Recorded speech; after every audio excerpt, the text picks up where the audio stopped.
been pinned onto the Dutertes were during 2016, 2017, 2018. So I would say from the eyes of the ICC, this would be more urgent.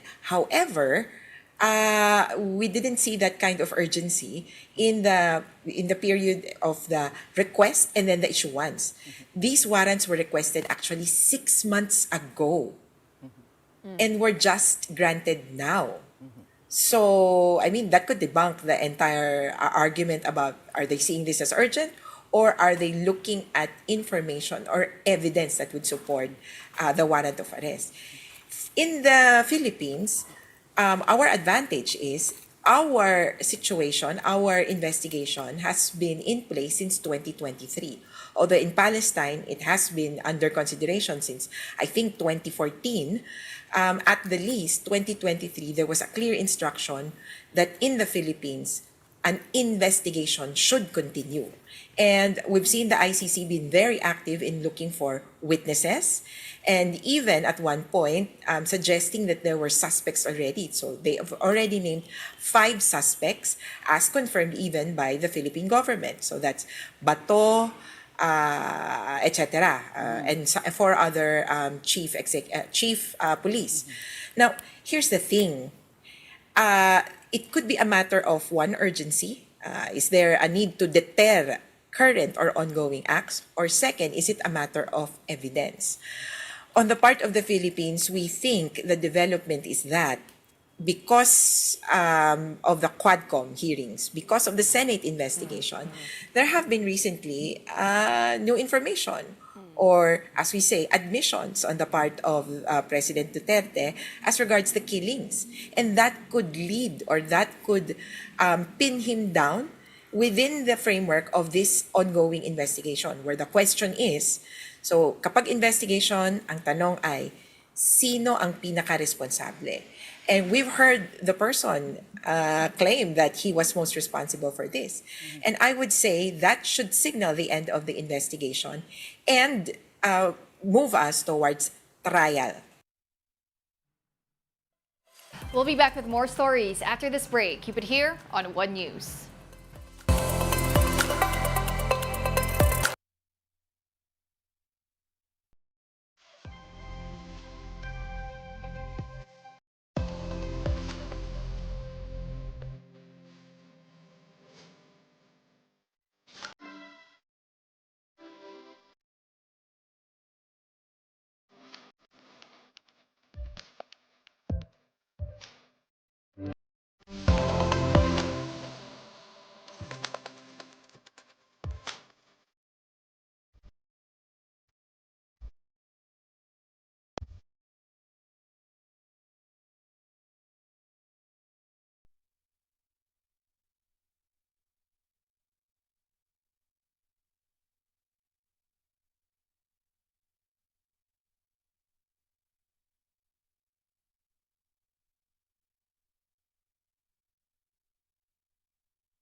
Welcome back. You're still watching One News Now. I'm Pauline Verzosa.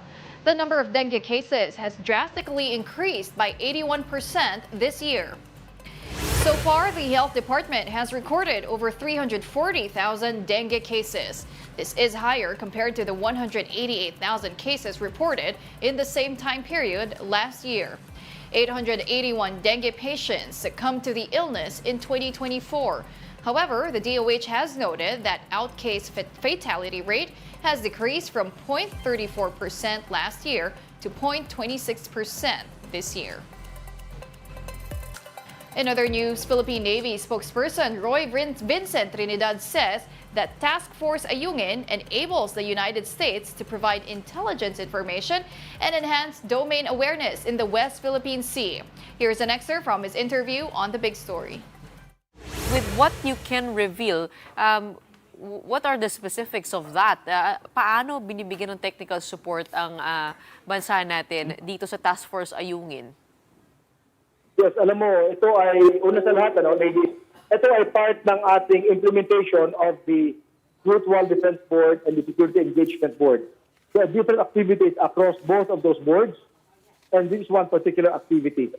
Ang sa atin naman, we receive the output ng kanilang maritime domain awareness of the West Philippine Sea. Ibig sabihin, they have the technical expertise, capabilities. Ang sa atin, ang natatanggap natin, yung results, yung output, knowing what's out there. So in this sense, we'll be able to track better where the Chinese boats are, including the ones that are off the radar. Tama po ba?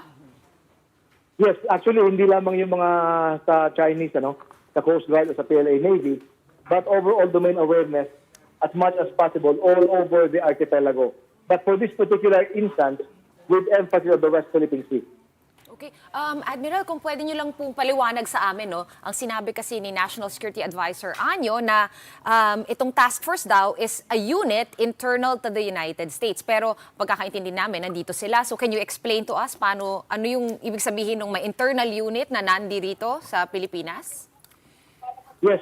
Yung organization na yan is how they would set up to be able to provide us the support. So, maraming paraan paano sa mag-organize, we leave it up to them. Yun ang ibig sabihin na internal to them. Ang sa atin, we receive the output, the results of the domain awareness monitoring. Yun ang kailangan natin. Admiral, bukod dito po sa Ayungin Shoal, totoo po ba na merong plano na maglagay rin po ng American troops in other areas dito po sa Pilipinas? So far, wala pa naman tayo nababalitaan na ganon.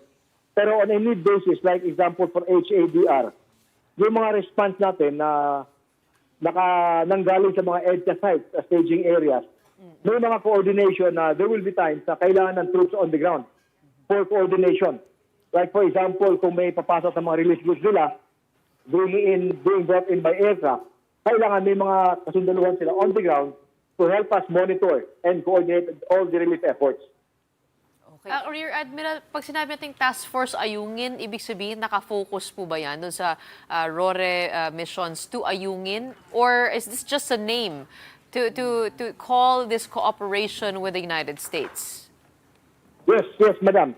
That mukhang mas precise yun, It's just a name for the organization for the U.S. to be able to provide us with information and domain awareness.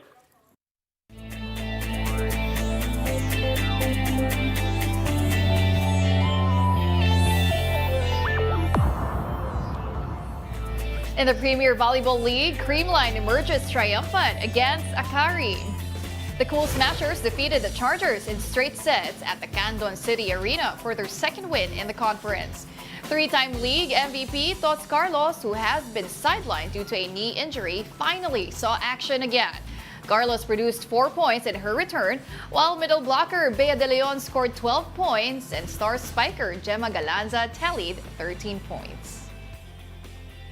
Meanwhile, the Signal HE Spikers have secured their spot in the semis of the Spikers Turf Invitational Conference. This is after they defeated DN Steel Far Eastern University after 4 sets yesterday. Lloyd Josafat led Signal with 12 points on 8 attacks and 4 blocks. Crisscross King Crunchers also nabbed their 4th win yesterday against Eco Oil LaSalle in 3 sets. Reigning Open Conference MVP Jude Garcia led crisscross with 20 points and 8 excellent receptions. Rounding up the winning teams yesterday was the Savoj Spin Doctors. They swept the Navigators Iloilo after 3 sets. Norwell Sanama secured Savoj's victory with 16 points on 15 kills. And those are the top stories of the hour. I'm Pauline Verzosa. We are One News.